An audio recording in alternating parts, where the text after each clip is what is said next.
Okay, today we are doing antiderivatives, kind of stepping away a little bit from what we've been doing, but rather than doing this as part of chapter 3 or chapter 4, which your book does, it mixes antiderivatives in with derivatives. I don't like it there.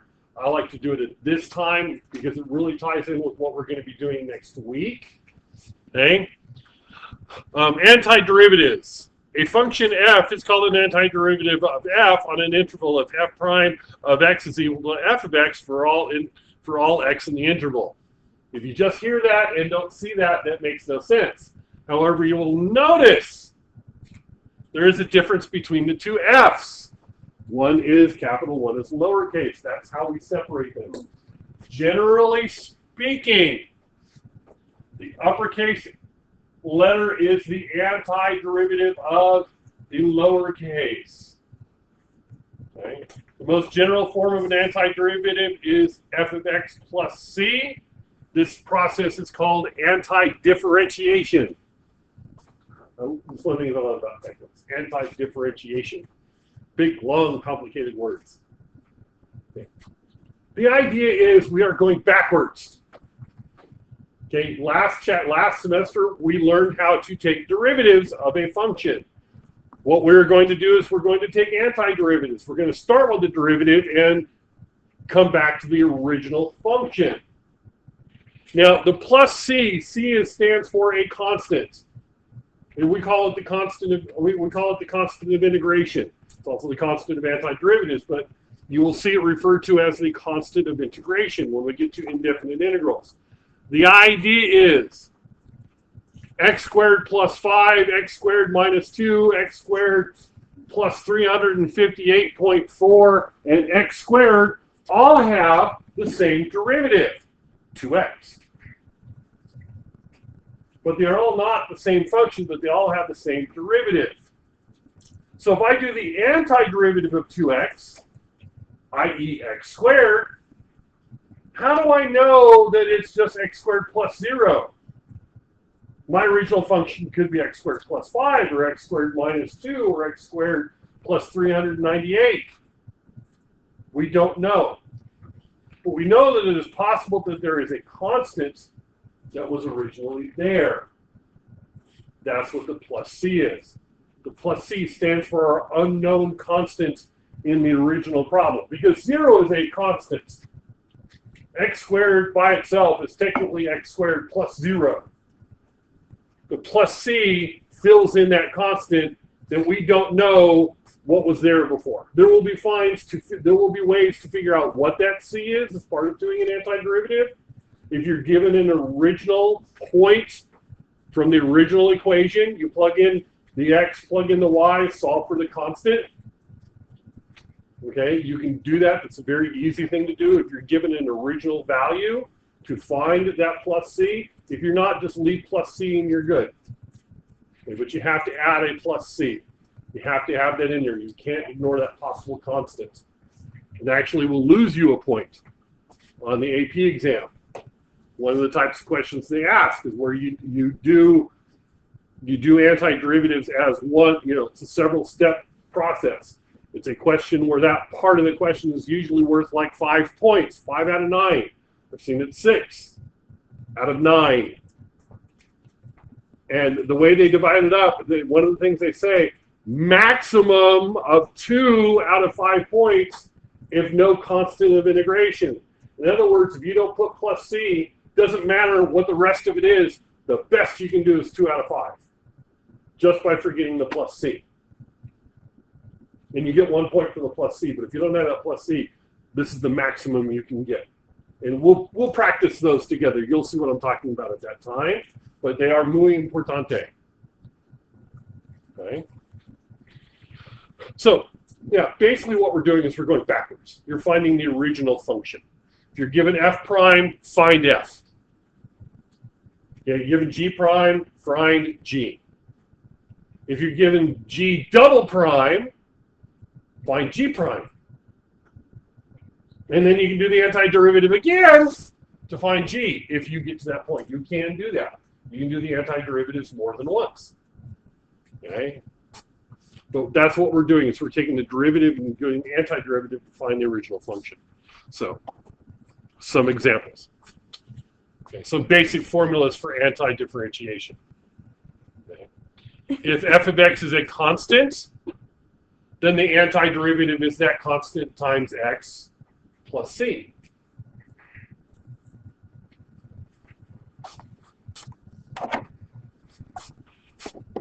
If f of x is equal to 3, then the antiderivative is 3x plus c. Because what's the derivative of 3x? 3. Plus c, because it could be plus some constant that we don't know. If f of x is x to some power, when I take the derivative, what do I do? When I take the derivative, I bring the power down and reduce it by 1. Antiderivative, I'm going to add 1. And then I have to have something in front to counter that, bringing it down in front. So, for example, if f of x is x cubed, then the antiderivative would be x to the 4th, because I add 1. But if I take the derivative of x to the 4th, that means I'm going to have 4x cubed, right? I don't have 4x cubed. I have 1x cubed. What do I multiply times the 4 to get 1? I multiply it times 1/4 plus c. Okay. The next one is the one that always gets students the most. X to the negative 1. X to the negative 1 is what kills students all the time. This is the one that's going to screw you up more than anything else. So pay close attention to the antiderivative of x to the negative 1. If I did the antiderivative of x to the negative 1 by adding 1, I would get x to the 0. What is x to the 0? 1. What is the derivative of 1? 0. So if I took the derivative of x to the 0 power, I would not get x to the negative 1. I would get 0. I would get 0, right? So x to the 0 power can't be the antiderivative. So what you need to do is remember that x to the negative 1 is actually 1 over x. What do I take the derivative of that gives me 1 over that? The natural log. Okay? This is the one that screws everybody up. It's the one that screws everybody up. You've got to pay close attention to that.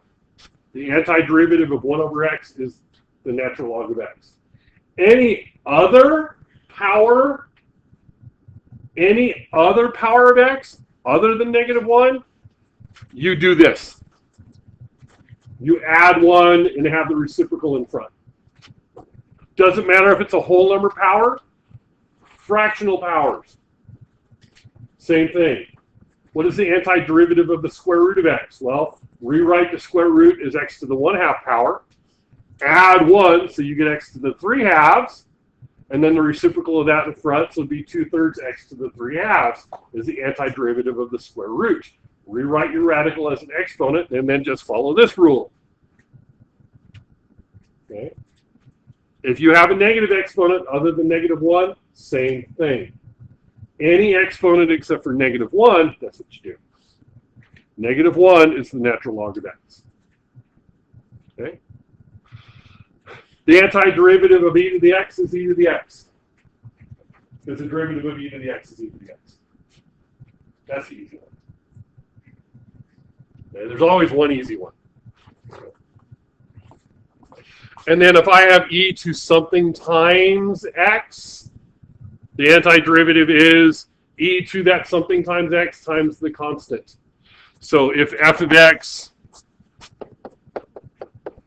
is, let's say, e to the 3x, my antiderivative would be e to the 3x with a 1/3 out in front. Because you have to be able to take the derivative and get back what you started with. That's one of the things you can do. You can easily check yourself. How do you check an antiderivative? Take the derivative and see if you got the original problem back. Okay? Plus c. Do not want to forget the plus c. Okay? And then down here, the antiderivative of a constant times a function is the constant times the antiderivative. So for example, if f of x is 4x to the fifth,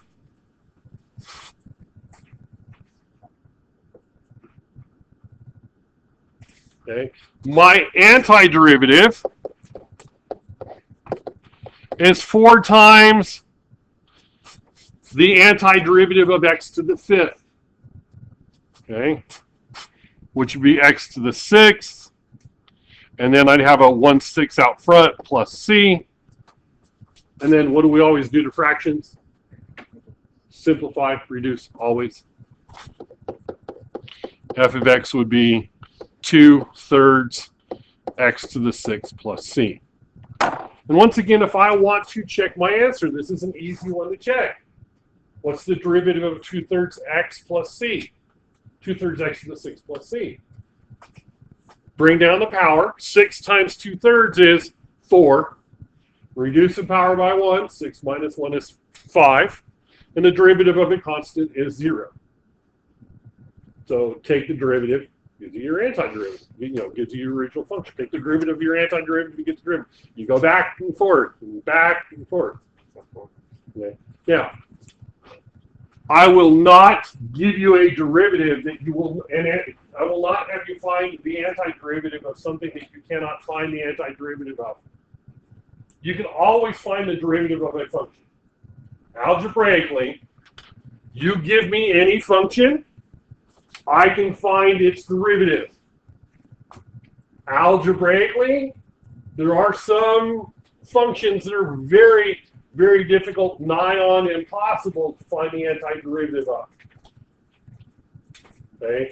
You will never be given one of those. Okay? You will never be given one of those where you're asked to find the antiderivative and you can't actually do it. Okay? We will learn some tricks to do more complicated ones in the next chapter. A good portion of the next chapter is doing antiderivatives. We will use it coming up, like I said, next week, but in the next chapter, we will do some antiderivative work, lots of work with antiderivatives, and I will show you ways of finding ones that are a little more complicated. There will still be ones, even after we do that you can't do.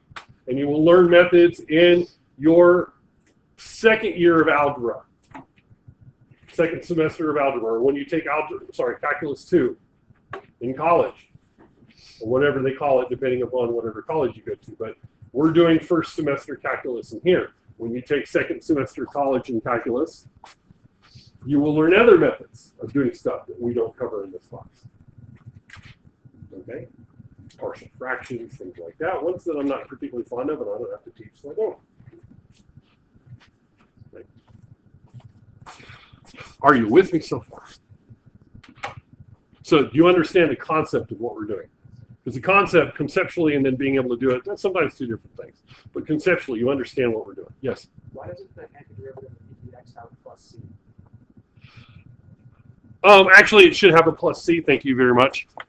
My bad. Thank you for catching that. It should have a plus c. My bad. Every antiderivative should have a plus c. Unless we know specifically a point that our original function passes through. You're given it what's called an initial value. If you're given an initial value, you do the antiderivative, plug in an initial value, which is an x and a y, plug in the x and y into your antiderivative, solve for c. Okay, that's if you're given an initial value. We don't deal with that. I don't think your homework has any of that. I don't think so. It could be wrong, but I don't think so. I have a worksheet for you today. Okay, so let's do these. We're given f, find f. I used to always read that introduction first before I showed it to students.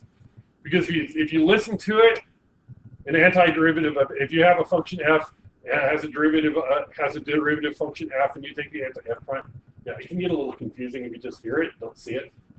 Okay. So, f of x is x to the 7th. The antiderivative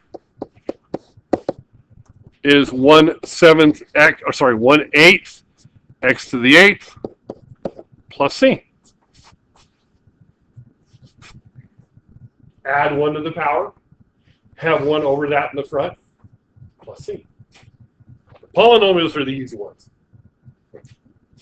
Piece of cake. Polynomials are always the easy ones. When you're dealing with calculus, polynomials are the easiest crap to deal with.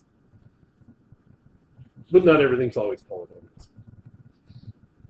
Okay, example number 2. Ooh, a nice little quadratic. F of x equals 4 times 1/3 x cubed. Antiderivative of x squared is 1/3 x cubed. At 1 to the power, put 1 over that in the front. Minus 2 times 1/2 x squared plus 5 times x plus c. Running out of room, my bad, sorry. Simplify it up. 4/3 equals 4/3 x cubed minus x squared plus 5x plus c.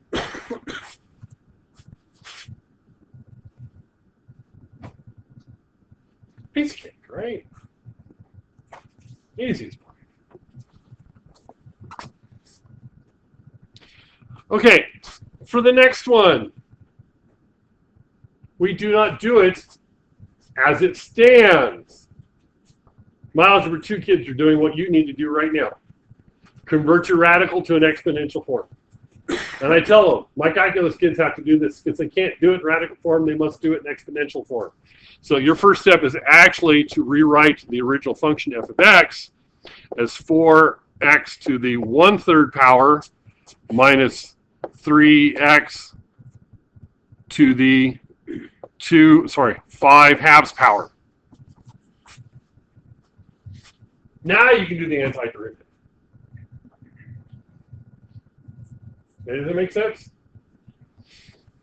It's a little tricky. F of x is equal to 4 times. Now, add 1 to the power. 1/3 plus 1 is not 2/3. 1/3 plus 1 is 4/3. Oh, God. 4/3. What goes down in front? 3/4, the reciprocal. Okay, 3/4. And I will simplify. Minus 3 times x to the 5 halves plus 1 is 7 halves. And in front I have 2/7, and then I have to have a plus c. Do not want to forget your plus c. Simplify. F of x is equal to 4 times 3/4 is 3. X to the 4/3 power minus 3 times 2/7 is 6/7 x to the 7 halves power plus c. Now, what did our equation look like when we started? Radicals. What should our answer look like when we end? Radicals. If all I am doing at this point is taking the antiderivative and not progressing forward, I want to put it back into radical form. If I'm progressing forward and doing something else with my antiderivative, I may or may not, depending upon what I'm doing, want to put it in radical form. All depends upon what I'm doing. Okay, and we will do things with the antiderivatives later. So my final answer should be 3 times the cube root of x to the 4th minus 6/7 square root of x to the 7th plus c. What I should have is my final answer on that. We begin in radical form, we end in radical form. Pretty much standard operating procedure.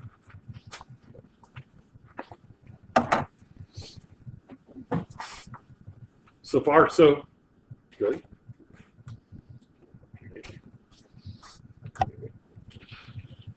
Oh, that color's horrible. Let's do this.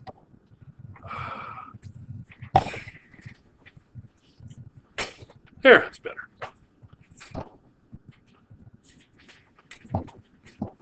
There, it's a little easier on the eyes, isn't it? F of x equals 2 sine x. Okay, here's where the fun begins. The antiderivative of the sine. What do we take the what function do we take the derivative of that gives us the sine? Cosine, right? Cosine, the derivative of the cosine gives us sine, but it gives us negative sine. So we have to be careful and watch for these things. So f of x is going to be negative cosine of x, but I have that 2 in the front, which means that I have to have a 2 in here, and then plus c. Once again, let's check our answer, see what we have. So we have negative 2 times the cosine. The derivative of that is negative 2 times the derivative of the cosine. So it's negative 2 times negative sine, positive 2 sine. We're good. Okay, so you got to watch and you got to pay attention to that. Sines and cosines. The cosine, antiderivative of the cosine sine, antiderivative of the sine is negative cosine. So you got to pay attention to that. Yes. So next thing is just like both Yes. Remember the product rule? Product rule is the derivative of this is not the derivative of this times the derivative of that. So the antiderivative is of something times something is the same thing. Okay, it's not. It's not the antiderivative of this times the antiderivative of that. However, it is a constant. So that constant we can ignore and just slap on our answer when we're done. Okay. Oh my God! Oh my God! No, no, anything but that, Mr. Horace, please, not fractions. No over-dramatic dramatization. Thank you. Okay. Yes, that is nasty. Do I want to do that? Not the way it is. Remember, we're smart people. We can rearrange and change how things look without changing their value. I don't want to do it like this. It's almost impossible to do it this. In fact, it is impossible to do it as it stands. However, this is a very easy transformation to make. Very easy transformation to make. F of x can be rewritten as x cubed over x squared plus 3x squared over x squared minus 4x over x squared plus 1 over x squared. Can it not? Because what do we do when we add fractions? We combine up, if they have a common denominator, we combine up the numerators accordingly, and we give it the common denominator.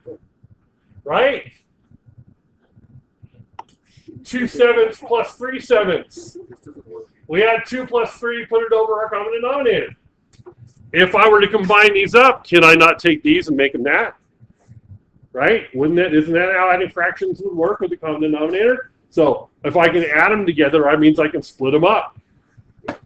But wait, we're not yet finished working on this particular problem before we take the antiderivative. The next thing we want to do is simplify each individual fraction. F of x equals x cubed over x squared is x. 3x squared over x squared is 3. Minus 4x over x squared is negative 4 over x plus 1 over x squared.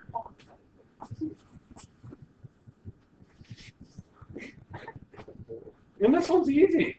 Yes. Now, to make things a little easier for you, let me clean this up just one more time, or make one more transformation.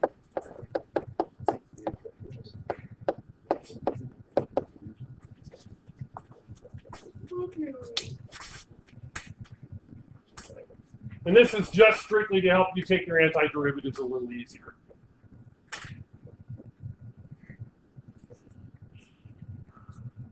Okay, so My change I made here was take the negative 4, put it out front, and change negative 4 over x to negative 4 times 1 over x.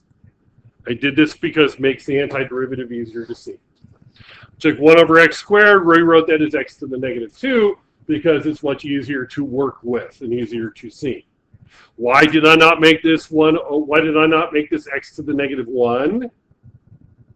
Because if you go back to our rules, x to the negative 1 is 1 over x, which means the antiderivative is the natural log of x. If we think about it as x to the negative 1, ooh, you want to add 1 and make it x to the 0, that no bueno. You got to think about it as being natural log. Okay. I'm going to extend the page again to do my antiderivative.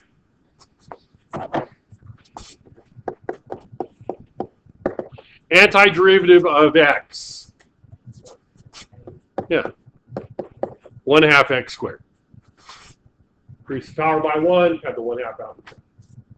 Antiderivative of 3. 3x. Yes. I have not yet taken the antiderivative. All those previous steps, not antiderivatives. Just rearranging the original function. You put the plus c at the end. You don't do it after every one, you do it at the end. Okay. Antiderivative of 3 is 3x. Antiderivative of negative 4 times 1 over x is negative 4 times the antiderivative of 1 over x, which is the natural log of x. And then the next one, plus x to the add 1, I get negative 1 power. And then what do I have to have out in front? I have to have a negative 1 to counterbalance the negative 1 out in front, right? Because I have a positive, so that has to be a negative, plus c.